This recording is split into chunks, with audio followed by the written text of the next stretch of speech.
which transcend borders and unite nations for a common cause. These initiatives reflect our deep commitment to global collaboration. And as we gather here, let this conference be more than a dialogue. Let it be a crucible where ideas crystallize into actions, where scientific inquiry fuels bold policymaking, and the principles of sustainability shape our future.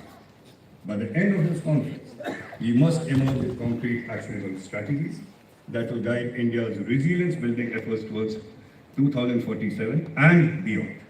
Let us seize this opportunity to drive innovation, policy coherence, and global collaboration for a climate-secure future. Ladies and gentlemen, as we march towards the vision of Viksit Bharat 2047, which is a national resolve, let us leave behind a healthier, cleaner, and a more sustainable planet for our generations to come. And with this vision in mind, I extend my best wishes for a productive, insightful conference.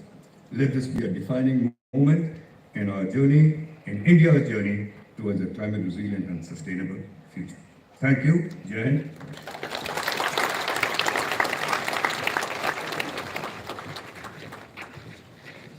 Thank you, sir, for such a succinct, crucial and critical address. It is my honor now to invite Sri Suman Beri, Honorable Vice Chairman Niti Aayog, to kindly address the gathering with his insightful words.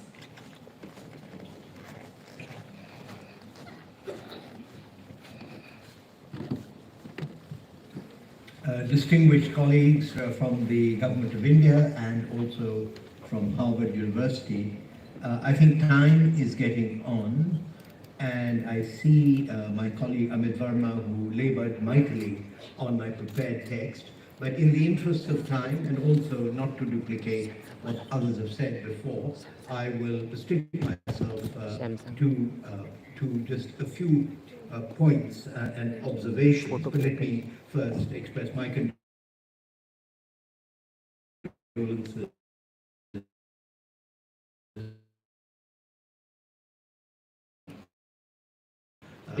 for him, but we have heard the remarks of the ministry in what Honourable Minister of State had to say. So in my limited moments, I'll talk a bit more broadly around the topic.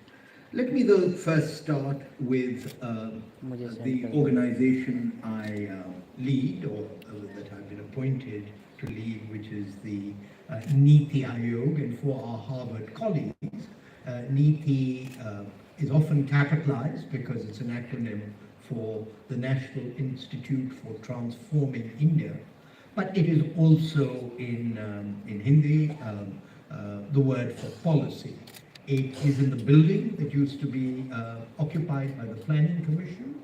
Honorable Prime Minister, one of his first acts once he came into power in 2014 was to indicate that a planning commission was no longer appropriate in the 21st century. And so instead of being a planning commission, we are a policy commission, and trying to provide substance and content to that change. The Planning Commission, as was the case because of its association with the 5-year plans of Soviet Russia, worked at the level of 5-year plans, but you know that this event is called India 2047, and as Honorable Minister of State indicated,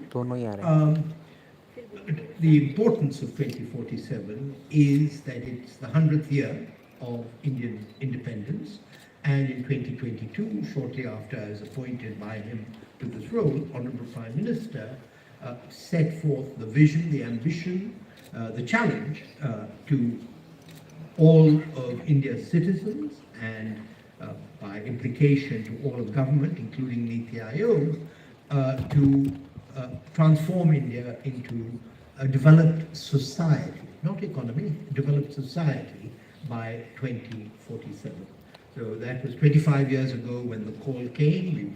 We're 3 years into it now, so 22 years, not a lot of time.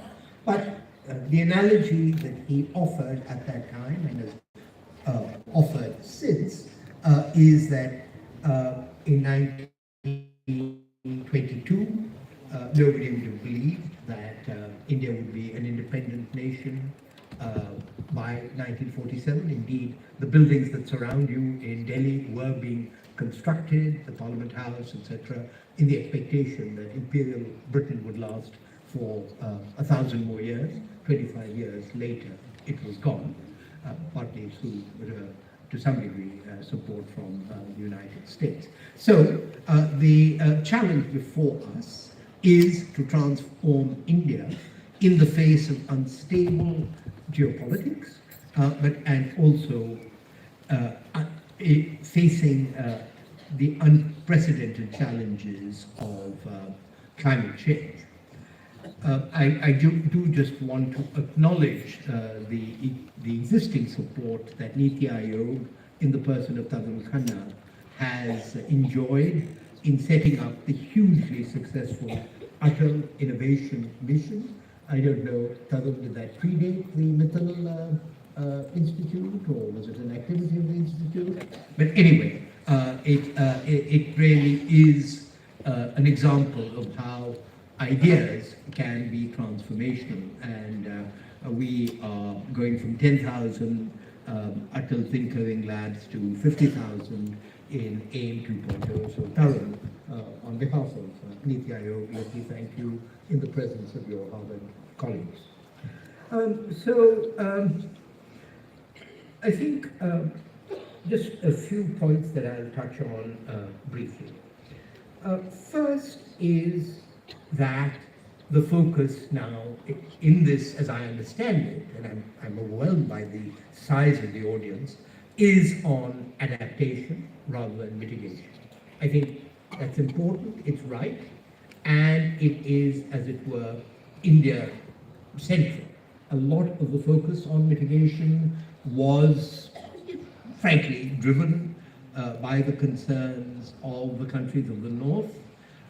India, the leadership of Prime Minister Modi was evident at the Paris COP, when I think it's fair to say, in the face of received advice from his bureaucracy, who thought that basically mitigation was a problem for rich countries because they had benefited from the use of fossil fuels that had made them rich, he decided that no, this was both a global responsibility, and India is a globally responsible power, but also that this was a way into new technologies that would harness India's minds.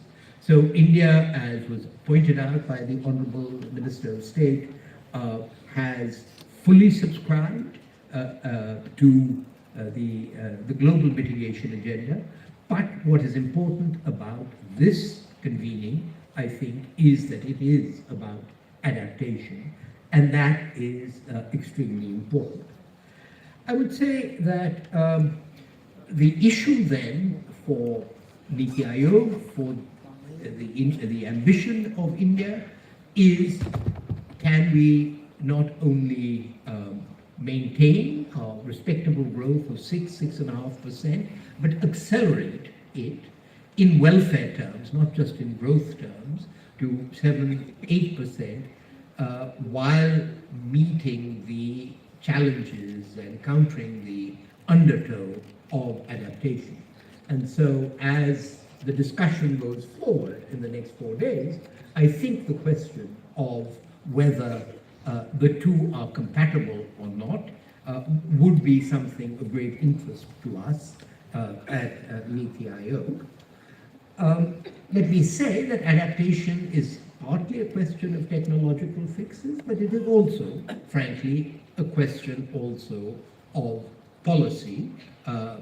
We have a session on the built environment. Rahul Mehrotra is here, and when I was the chief economist of Shell, we were told that really one of the best ways of locking in a low carbon footprint is urban design, public transport, the structure of buildings, and one of the advantages of having still much of our growth ahead of us is that we can make intelligent choices if we know what those choices are and if the policies support that.